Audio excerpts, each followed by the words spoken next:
Hey, welcome back to Mike Seibert Radio. I am your host, and this week, guess what? London is calling. We are talking about the Kickstarter for the eagerly anticipated sequel, Deadbeats 2, London Calling from A Wave Blue World. And joining me to discuss this project, along with the other cool stuff and things that have been going on with A Wave Blue World since it's been about a year since we talked last, co-founder and co-publisher of A Wave Blue World, Tyler Chintanner. Welcome back to Mike Seibert Radio. Thanks for joining me. Yeah, thanks for having me. That's a great thing about Kickstarters. We can talk every year. Catch up. Exactly. Yeah, well, I mean, I've been looking forward to this. I was really excited when you reached out and said, "Hey, man, we're doing Deadbeats 2." Mhm. And I appreciate this this annual tradition that we've landed on, talking about the latest Kickstarter from A Wave Blue World, and just kind of talking about the state of the world and the state of comics, and there's all kinds of stuff that we're gonna unpack during our conversation here this afternoon on this Memorial Day weekend holiday. So I thought, well, two things. One, before we get into the new book, because every show is somebody's first show potentially. Very briefly, could you let folks know what A Wave Blue World is, and maybe a little bit about what sets you guys apart from perhaps some of the other independent publishers? Yeah, well, Wave Blue World is a publishing company that I founded when I was still in art school. I had one more year to go in the Kubert School. And I knew I just wanted to do my own thing, right? I didn't, as much as I loved lots of different comics when I was younger, I was really here to tell my own story, comics with a message. So I started off, it was basically like a self-publisher, which is why the name was so funny, because I almost like didn't care as much. Yeah. But then things sort of grew with digital and Kickstarter and anthologies, and we're still not huge, I mean, at most we'll do 8 books a year, maybe 2 anthologies, some creator-owned stuff, some specialty projects. I mean, the short thing of who we are is we do comics and graphic novels that have some sort of message about the world. It's a global community about humanity, about society, about culture, something like that. It's pretty broad. Try not to hit people too over the head. I mean, some things can be very straightforward and political or this or that, but for the most part, we deal in different genres and just want things that are great reads for people, And I think that's what we try to do, whether it's Deadbeats or an anthology with tons of creators or something that I wrote and worked with an artist on that's just near and dear to my heart. Yeah, absolutely. And that's how I would describe it as well, is independent arts that's culturally relevant. Right.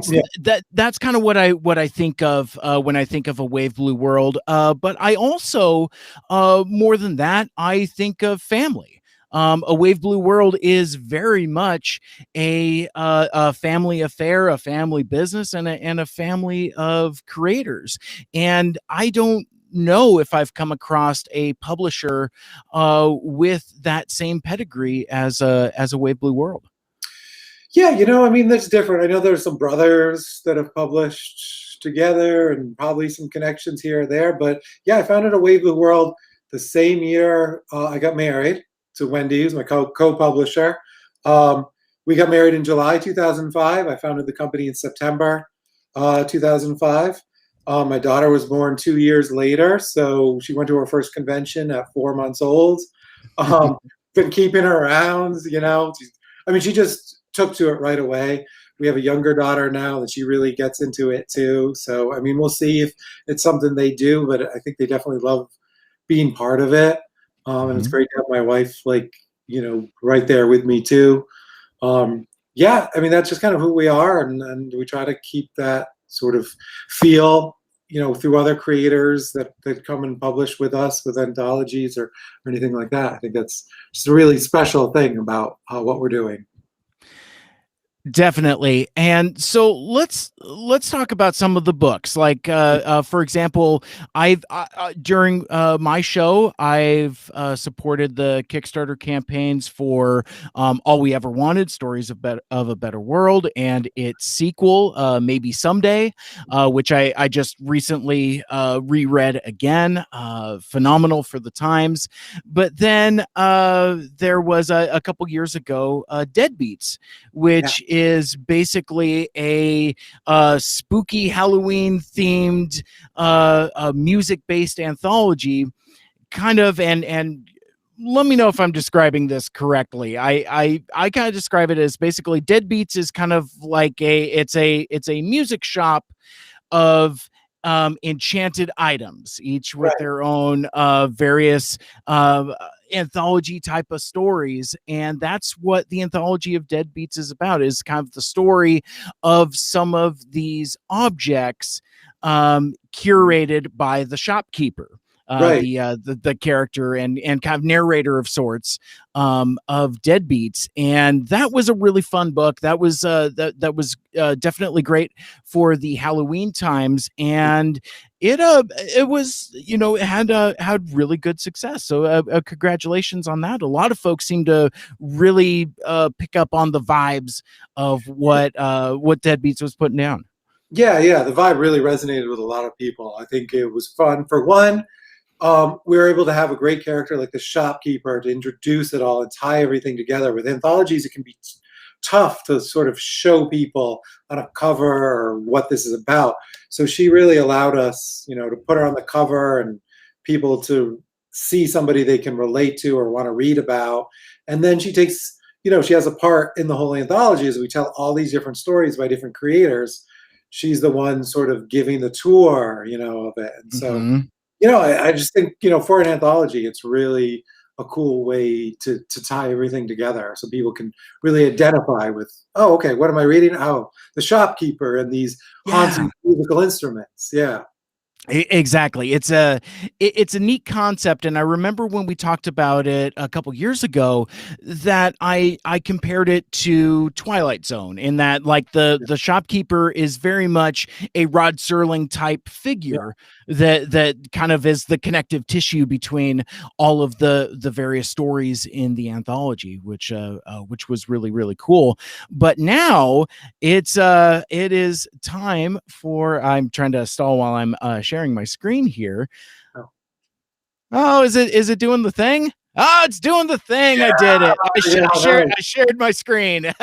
so nice. coming up on June 1st, the Kickstarter for Deadbeats 2 London Calling launches. And I thought before we get deeper into some of the other projects that are going on with the Wave Blue World that folks can check out, let's talk about this upcoming Kickstarter, and perhaps what readers can expect when they back that project. Yeah. So, I mean, much like the first one, the shopkeeper is the main character. Instead of running her shop, um, in the States, which was the first one, she's off to London in search of even more items of, haunted past, artifacts, instruments, things that we can tell stories. And that's where all the creators come in. We've got another 20 something stories, so 50 creators who are Oh my telling their gosh. own. Yeah, yeah, it's a big list. It's great to be able to get so many people on, and just a lot of talent, established veteran talent, new up and comers, people getting their first go in this anthology, all telling really fun, spooky stories. I like to use the word spooky instead of horror because I don't want, it's not slasher, it's not too gory. Can definitely get dark and, like, I don't know, like spooky scary, for sure, which is what we wanted to do. Yeah. But we also keep a lot of the fun, the energy to it because it's got that musical element and you know, I wouldn't say it's for kids by any means, but I mean, we don't, for like a preteen teen that likes to read up, much like I read Born Again and Dark Knight and stuff. I think it's Yeah. totally appropriate for that. Yeah. So. Yeah, I think so. And again, I probably need to find a different touchstone to lean on, but I keep bringing it back to Twilight Zone, that Mhm. type of analogy, and that, like, a lot of those stories were horror based and had thrills and chills, but like you said, um it's not specifically gory or slasher or something that is really off-putting, like for example, just me personally, I don't really go for a whole lot of gore, but I do like twisty and turny psychological type of horror. So this is definitely something right up my alley. Yeah, the horror really comes from the story, the Yeah. mystery of what it is, and you're like, oh, the effect that it has on the people and the history that it brings with it. Yeah. So you had mentioned that the shopkeeper, the character, the lead character, if you will, of Deadbeats, the proprietor of Deadbeats, is off to London and in search of new items. I had the opportunity to take a look at some preview pages that you sent me prior to this interview. There's actually there's a full story in there that I had the opportunity to read that I don't think I can spoil here, but I really enjoyed it, involving a bright, talented young singer who happens to be blind, and the producer, which actually kind of resonates with me as well, but the music producer and the choices that they've made that leads them to a certain predicament. I really enjoyed that story. That I had the opportunity to read that in full, but I also got to see some preview pages of some of the other stories, and it strikes me, for what I've seen, that the scope of the story of Deadbeats is larger in terms of these various talismans and objects that the shopkeeper is encountering, including like in very olden times, kind of because the advantage, I would imagine, of moving the story to Europe, specifically London, there's a depth of history Yeah. that you might not necessarily get setting it in contemporary America. So I guess what I would like to ask then is, I guess first, what was the motivation for doing a sequel to Deadbeats? I mean, you could have done any number of other projects, but from that also, what were some of the deciding factors of why London? Just yeah, let's see if we can kind of talk conceptually about Deadbeats 2 a bit. Yeah. So why we did a sequel was just not just the success, I would say, but the way that the theme and the vibe of the anthology really resonated with people, that we knew they wanted more. We didn't want to like kill the theme, but we thought there was plenty of scope for more stories and more creators to come in. But if we were going to do that, we wanted to open it up a little bit, so we weren't just rehashing kind of the same themes. And so we thought about it and like, well, I mean, London just is like a nice place to situate it, where she can go, but doesn't have to take place in London or even the UK. I mean, there's auction houses and things are brought in, and so it really opens it up both globally, but also, as you mentioned, time period wise too. Let's go back Yeah. in history a little bit more, um, and especially since this is about mysterious origins and stuff. So like, Yeah. maybe there's some items that have been around for years and years or centuries even, and yeah, that just gave more opportunity. So we invited these new creators in and was like, we'll try to expand their playground a little bit more. Like, hey, anything that fits within this theme, time period, anywhere in the world, do whatever you want. Mm-hmm. So remind me, because it's been a few since I've revisited Deadbeats. I'm definitely due for a reread. But did you have a story in Deadbeats?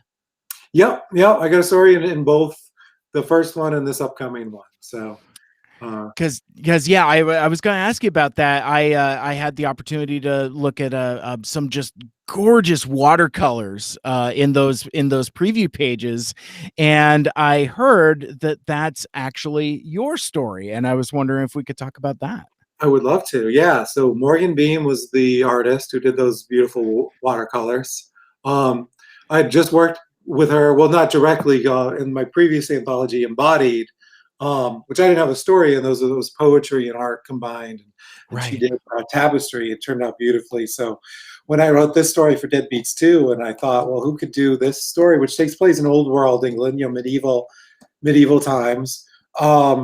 Reached out for her, and the concept really grabbed her, and she was excited to do it. So we did this story I called The First Violin, which is the origin of the first violin, which is not really the origin of the violin.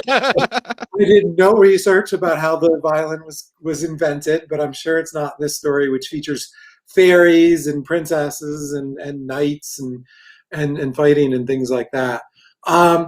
But I took like a grim fairy tale like take on this concept. Wanted to do an instrument to fit with the theme, and came up with a story that called on a lot of things, magic and revenge. And actually, the original version I wrote was a lot nicer than this one, but then I remembered it was a horror anthology. And so I made the twist a lot darker at the end, which I think works great, especially since it's a surprise too. A lot of people are like, "Whoa, okay," when you see the end. And yeah, I guess you saw the end. We'll try not to spoil that for anyone when we're sharing artwork for the Kickstarter. But Yeah. yeah, it was a lot of fun to write. It turned out beautifully. I'm excited for it to be in the anthology. Very cool. Well, and again, I did have the opportunity to look at those preview pages, but there's obviously no lettering in there, or it's still it's still very much the rough art. So there was a little bit of just my imagination kind of wondering what the story is. To kind of save myself for spoilers, I tried not to think on it too much. But yeah, I'm really excited to check out that story, as well as the many other stories that are going to be in Deadbeats 2 London Calling. And again, that Kickstarter is going live on June 1st. And let's talk about the upcoming Kickstarter a little bit, because like from our conversations in the past, the primary thrust of a AWBW Kickstarter is to just get the book in folks' hands, to make it available. And we've talked previously about that relationship between publisher, creator, and the audience, cultivating an audience through Kickstarter. I've had a number of my friends that have done Kickstarters, and they will, they'll have various reward tiers and all kinds of bells and whistles and all kinds of other cool stuff. But A Wave Blue World takes a different approach. And I was wondering if you could talk a little bit, because I mean, obviously the Kickstarter hasn't launched yet as we're doing this live stream here, but I was wondering if we could talk about what kind of the parameters of the Kickstarter, what it's going to be, and maybe if there are some goodies that you'd potentially like to talk about. Yeah, I mean, as you mentioned, we really streamline the process. We don't do a lot of bells and whistles and things like that. I just thought it was confusing and didn't want to give too many, like, have to decide between this and that. It's an anthology. We want people to read it. We offer digital options if people prefer it that way. We offer the physical book, that'll get shipped out to you. We do try to throw some things in there that it's worth backing the campaign. So without getting too complicated, we do a sticker of the logo, which is really cool. So on your screen, people get their names in the back, which I know they like. We do a process PDF where you get to see, which is just for Kickstarter backers. get to see some sketches, some process art, layouts and things like that. So really invite people into the process by backing the Kickstarter. Then beyond that, other than offering both volumes together, a book plate so they can get autographs, which I think, especially in the closed down world where there isn't as many conventions and signings, is a good way to get some autographs. That's really it. We want somebody to feel like they got a special experience by backing the campaign, but it's not with a lot of things other than this is a great anthology. Get it, read it, put a sticker on your notebook or whatever. But that's about it, Yeah, definitely. And again, it's just about getting the book, supporting the publisher, supporting your friends. And that's what it's one of the things that I like about A Wave Blue World. I mean, like we talked about before, kind of like that family intimacy and kind of community. And that's actually kind of what I wanted to talk about next, because I had a conversation recently with a different guest, and we talked about Kickstarter a bit, and one of the challenges that they shared with me was growth, in that like they've cultivated a core audience, but they felt like they had almost kind of hit a wall in terms of reaching more folks, new folks. So like folks like me, I'm in. So like very similar to this, like, Tyler, you reach out to me and say, hey man, we're doing a Kickstarter for Deadbeats 2. And I was like, I am there. But I was wondering if we could talk about perhaps some difficulties or overcoming challenges in reaching different audiences, especially now that we're kind of like in this weird, almost, I keep trying to say post-pandemic, but there's nothing quite post about it yet. But as the world has changed and is changing yet again, I just thought we would talk for a minute about connecting with audiences. Yeah, well, I mean, what you mentioned there is the real trick, right? There is this. It's easy enough to hit. Like you got your first group, like if you start making something, you got like 20 to 50 people that will support you right away. Then the next question is, all right, how do I get bigger than that? And you're talking to 500 to 1,000 people. That's sort of the next ceiling. And I feel like, our Kickstarter has been fairly consistent. It's not like each one takes another leap or anything like that. Right. And I think that's fine to some degree. The first thing you want to do is you want to take very good care of that audience, right? Don't forget about them. Don't cheapen their experience at all. Don't, like that meme where somebody's like looking at the one girl, that popular. The jealous girlfriend meme, jealous boyfriend meme. Yeah, I know what you mean. Keep your eye on your audience. Keep them happy. That will eventually grow. Word of mouth will grow. You just keep building. New opportunities will arise. Don't overextend yourself.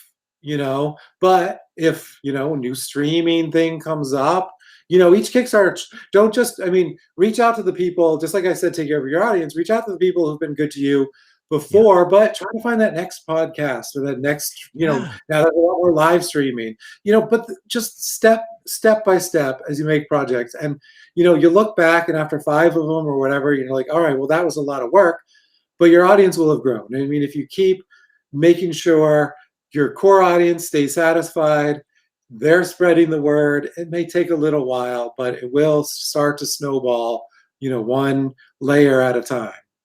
That would be my advice. That makes sense. There's a lot of content out there. Are you ever going to be the movie star? Are you ever going? Unlikely. That's the 10% or the 1%, but it's that for a reason. Sure, every once in a while somebody becomes that person, but it's not going to be just gifted to you. Don't be like I saw.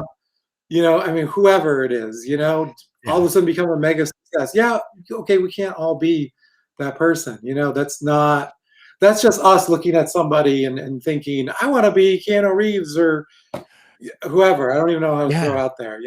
In my age, the Teenage Mutant Ninja Turtle guys. It's like, no, don't make comic books if you only want to have this crazy success of Teenage Mutant Ninja Turtles. It's just not for everybody. So you have to be satisfied with just a pretty strong audience that grows consistently, you know?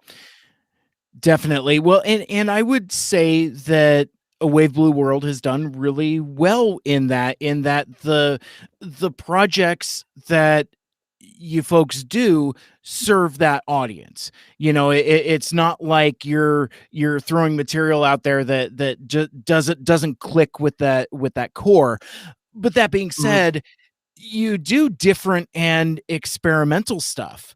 Yeah. And so, yeah, I mean, so like there's some really cool projects that I thought we would kind of look under the hood, under the trunk. I don't know what my analogy is, but dig a little deeper, like because like a project that's caught a lot of buzz on social media recently that I've been seeing is Embodied, and it's what I would consider to be a very different project from even the stuff that I've picked up from A Wave Blue World. Like, I'm a fan of your anthologies, but I've not really messed around with an anthology of poetry and art before. So I thought maybe let's talk about that project, and then we could talk about Orphan King and some of the other cool stuff that you've got going on as well.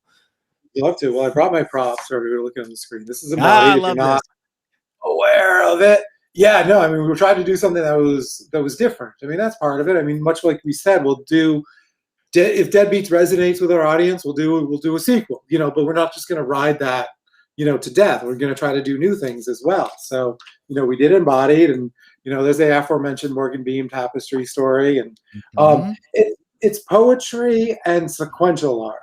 We didn't want to just do vignettes or illustrated poems.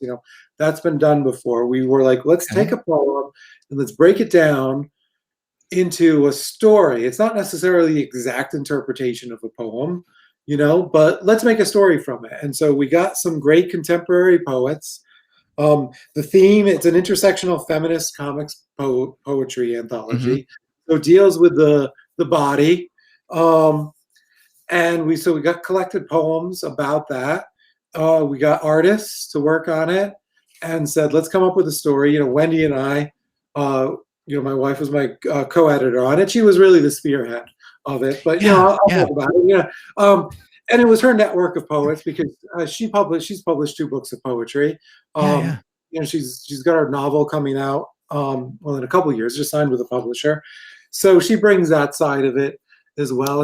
So to speak back to the origins of it, we're like, well, what can we really do that's unique that only we can do as a publisher, using our connections, our skills, and she knows poetry. I know comics pretty well. And it came together, and it really turned out beautifully. Like, we knew it was a bit of an experiment, so we weren't sure what we were in for. But it was pretty seamless. I mean, there's a lot of work, just like any anthology. Definitely had to wrap our minds around, like, how do you make a story out of each of these poems? Talk to the poet about it. We talked to the artist, made sure everybody was happy. But we also wanted the artist to bring a bit of themselves to it. Like, what do you feel when you read this? Don't worry too much about what the poet thought. Like, the poet's words are down on paper, right? Yeah. What story do you want to tell? And we did that, and it was really neat, really unique. A lot of great artwork in there. And we hope that, one of the strengths is we're bringing comics to poetry readers and poetry to comics readers. But also, we found that we got people that weren't familiar with both, just looked at it, that was like really unique. We had an edition out for Independent Bookstore Day. So you had these people that are used to reading novels and short stories and stuff. They're like, I don't read comics or poetry, but something about this combination, it's really accessible because it's told visually very clearly. The words, I mean, one of the strengths of poetry is it's concise. It doesn't waste a lot of words. There's a lot of impact in it. So yeah, I thought it just turned out great. It's a really unique thing, and it's on social media, but people who've been getting it have been just posting about it. Every day we come on social media just to find someone we don't even know, just posting about how much they loved it and getting it. So, really rewarding. Really happy it's out there. We're considering a sequel. We don't Oh, want to just do the same thing again, but we don't know what the twist on it. yeah. Um, Somebody had mentioned maybe the artist should go first, like tell a story without any words, and the poet writes a poem to it to go with it. I don't know, or just do a different theme. We're thinking about it, so we'll see. That's incredibly interesting. And yeah, what a cool book. Yeah, And it's just just the cover art and the whole packaging. I mean, it's a very handsome book. Congratulations on all the success with it. yeah. Thanks so much. And Tim Daniel did the cover. It's a Deadbeats cover. I'm sorry, logo. Who did the Deadbeats logo as Yeah. well? Claudia Ianciello did the cover, which is just gorgeous. I mean, we knew the cover was going to be important, but man, she just nailed it. Mhm. And then all the creators in it. I can't. I mean, I wish I could list them all real fast, but just everybody did a beautiful job. So just super happy. Yeah. Well, and I had the opportunity to. I didn't catch the live stream. I caught it later on YouTube. But you and Wendy did a live stream with a lot of the creators of Embodied, and the feels were flowing. That was a very emotional conversation and live stream. It was an incredible watch, and I'll make sure and share it on my stuff so folks can check it out. But like I was enraptured. I really enjoyed that conversation. Oh, good. I know we really enjoyed it. And we almost forgot we were streaming Yeah. or being recorded at all. So it's great to hear that reaction because sometimes when we're after, I was like, "Oh, we really enjoyed that. I hope other people enjoyed listening to it as well." Yeah. Um, yeah, it was great to hear. We got some of the poets and artists together for the first time. Some of the creators we knew, but some we were meeting or seeing face to face. I know it was virtually for the first time. So Hmm. yeah, it was fun to do those. And Embodied was a cool project to have creators on for it. So, and we're gonna do the same for Deadbeats too. Not this week, but next week and the week after that, we'll have some Deadbeats creators on to just talk about working on the book. Terrific. That's awesome. And I know we were chatting a little bit before we went live here, and it's interesting how the world has changed over the last year or so.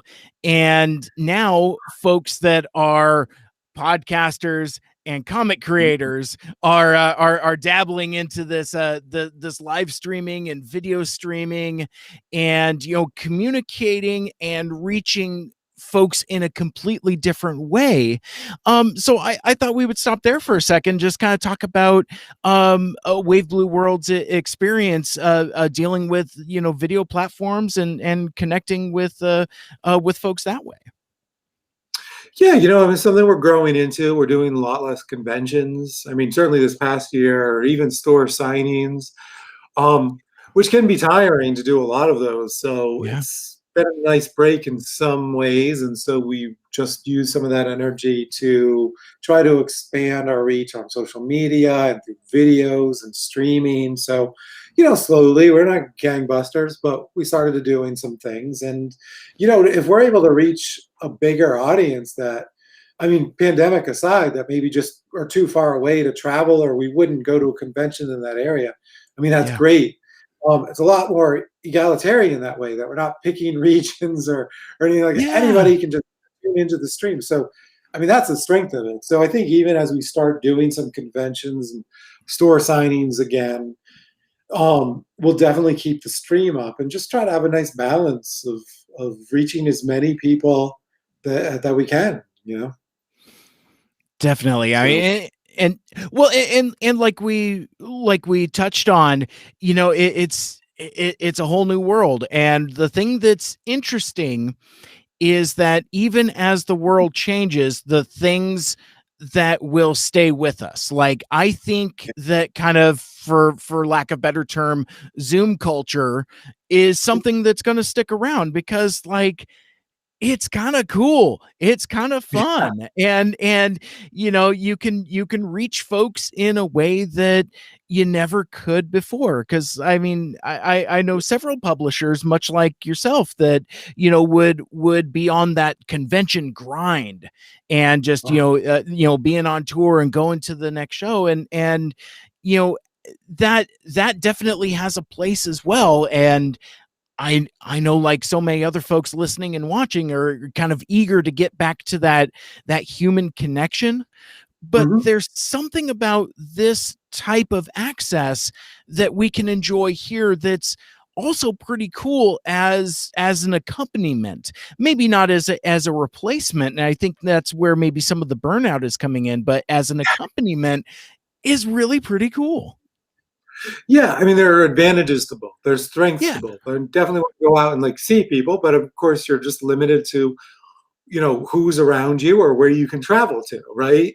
And there could be people that love your work or that you want to reach out to that just would be too much or impossible to go out Uh-huh. and meet. So rather than just limit your audience to who's going to be at that convention, um, it can be just broader. And then while you still like, you'll really appreciate, I think if we do less conventions and worry less about traveling, we'll have more energy, be more appreciative, especially Yeah. after this year. Just so excited to see people again. Yeah. We'll still do them less, and they'll be more special. You know, Yeah. and I'm sure we'll be happier too. Hopefully, a little less glazed. I mean, sure, Sunday will still be Sunday where we're just like, oh, whatever. But I mean, yeah, hopefully a little sharper for those people who do come to the show. Yeah.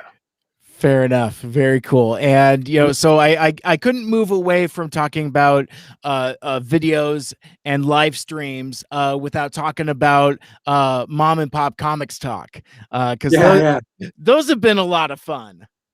yeah.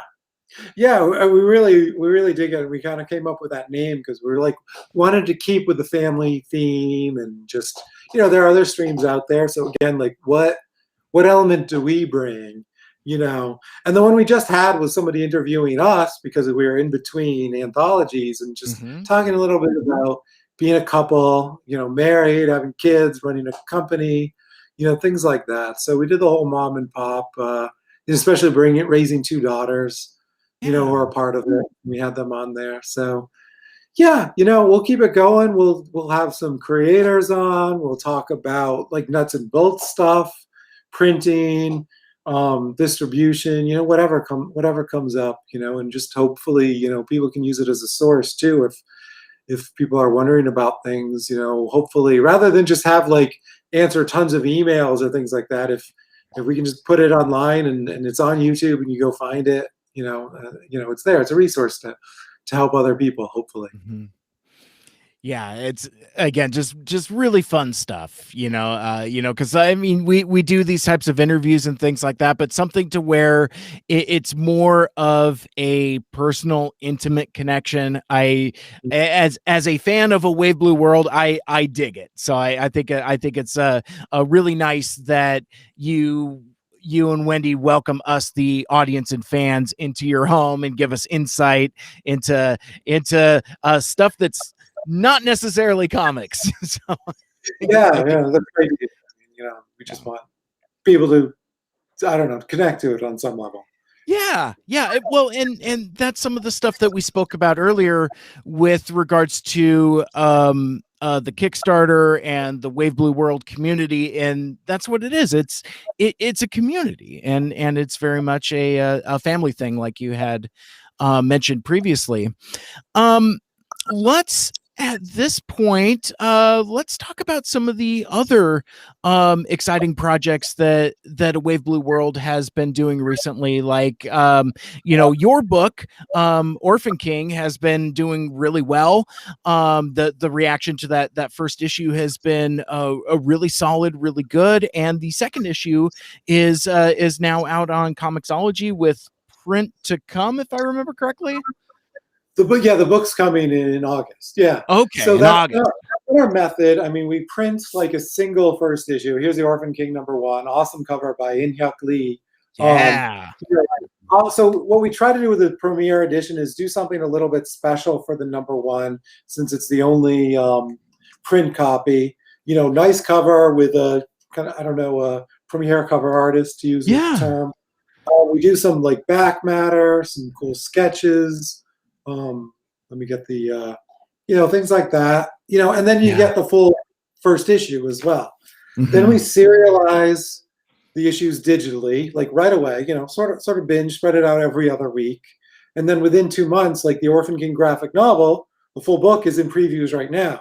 You can order it, so it's not spread out over a year or anything like that. For those who do like to read issue by issue, you still can digitally. Or you can just go from this to the book. I mean, I have a lot of #1s. You'll see like a number like back here. And if I like it, I'll just get the trade, But it's nice you don't have to wait like a year between that. So we tried to speed that up a little bit. And then, as far as Orphan King itself, I mean, I've been writing it. I work with James Boyle, the artist, on it. Sorry, let me drink some water too. Let's water break. Right.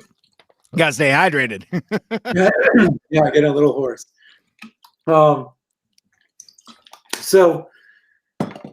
It's a, I guess the best way to put it is a twist on the King Arthur myth. It's not actually King Arthur.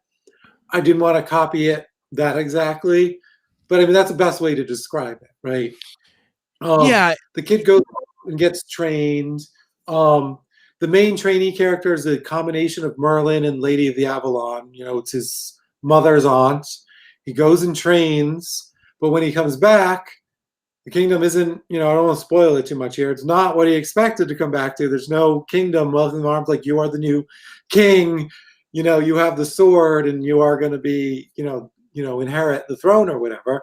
Right. Because I wanted to analyze this issue of birthright a little bit. Why somebody is special because they're born into it. I mean, because that's a theme. It's like, oh no, he's the true heir. His father, was this person or whatever. It's like, okay, I mean, that's all well and good, but does that really mean he's fit to lead?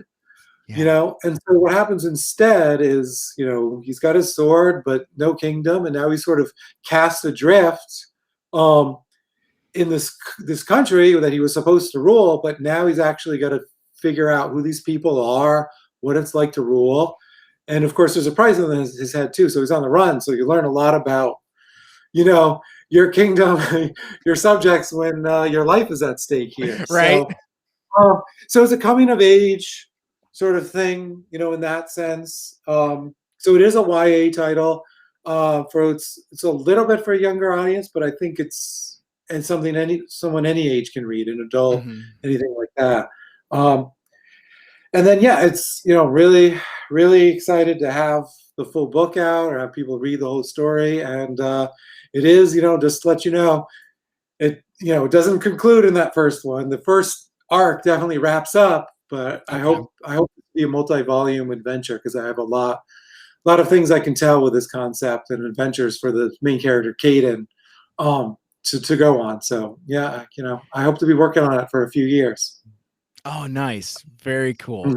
It's cool when you can see a project through and just have so many far-flung ideas that that you've got something you can flesh out. That's really neat. But again, congratulations on the early success of the book. Like I said, folks really seem to be digging it. So that being said, oh, sorry, go ahead. No, I was just saying, I mean, do you want me to move on to the other things coming out this fall? Yeah. Let's kind of talk about the slate and some other stuff that you're excited about. Yeah. So, I mean, Orphan King comes out in August. Deadbeats 2 will be out in September, which, obviously people will see through the Kickstarter, but that's when it'll actually be out. And then October, we've got another sequel, which also has the word dead in it, which is just a coincidence, especially since we don't do horror. Dead Legends is the martial arts. Yes. Yeah, that sequel. I am stoked for Dead Legends too. I'm really excited for that. Yeah, and the thing with our publishing plan where we don't spread out the issues that much is that people have to wait a little bit longer for the sequel to come out because I want everything done. All 6 issues are done. We're doing the publicity tour now. Comes out in October. Actually, August will be the first issue. #1 premiere edition type thing will be out in August. Book comes out in October. You know, Yan and Red Death and on the whole cast of characters will be back. You know, they've got a baby. That's no spoiler. You see it on the cover. Yan had her daughter. You know, the first volume, she was getting revenge on her husband's killer. You know, as this widow, she entered the tournament, and you find out that she's pregnant, and now she's got the baby on the run with the cat with all her friends. New villain. It's a lot of fun. The boys, you know, James Maddox and Gavin Smith really stepped it up. If you like the first one, you'll like this one even more. That's going to be a lot of fun. Yeah, and it's got its core members, but I think we'll have core audience and supporters. Yeah. But I think this new volume will really open up, reach new people, especially with things like, you know, you got the Mortal Kombat and the Cobra Kai have been this thing, and some other martial arts TV shows. I think it's a genre that's really sort of opening up besides like the, you know, the core kung fu martial arts, you know, Bruce Lee type like fandom. So I think that's going to go really well. November, we end the year off with Bloody Hell. I don't know how we end up getting so dark with these dead and bloody titles, but again, it's not like slasher flick. Bloody Hell is World War I meets Vikings, you know? Okay. So this World War I private, you know, soldier, kind of like, you know, just been drafted in this war that he's no hero or warrior, just trying to stay alive, gets sent on this mission and accidentally unleashes these Viking gods from centuries back. You know, there's the mythology, Loki and Odin and stuff like that. They had like cursed them to eternal life, so they couldn't enter Valhalla, but they ended up burying them. Well, he frees them. And so now you have these centuries-old Vikings with godlike power unleashed into World War I, you know? And then this very green private who's like trying to like be like, hey, a little help maybe? Yeah. You know, they're like, free, we will conquer this world and blah, blah, blah. And they're like, World War? You know? Help us, please. You know. Yeah. So it's a really great combination of like a down to earth like character that you can relate to, historical drama, World War I, and just full on Viking gods. You know, whether you like shows like the Viking show on HBO or something like that, or Loki and Thor or something. It's got the mythology, it's got the historical element of it. And then it just got this whole like, dude in a war, what? Where am I? Please get me, someone get me out of here alive, type like thing. It's a great story. Clay McCormick wrote it and illustrated it. He's amazing. Just beautiful artwork. If you get a chance to see it. Yeah, I'm just excited, and that will cap off the year for us. And then we're already building into 2022. Can't talk too much about it, but we got some sequels, more YA titles, even some middle grade. So we're keeping up doing what we have been doing, but also expanding into new areas, and just really excited for where Wave of the World is going, and hopefully where we're going in terms of this pandemic, and hopefully people will be able to get outside and be healthy and safe, you know, and we can see people in person again, you know, next year. I know already a little bit, but you know.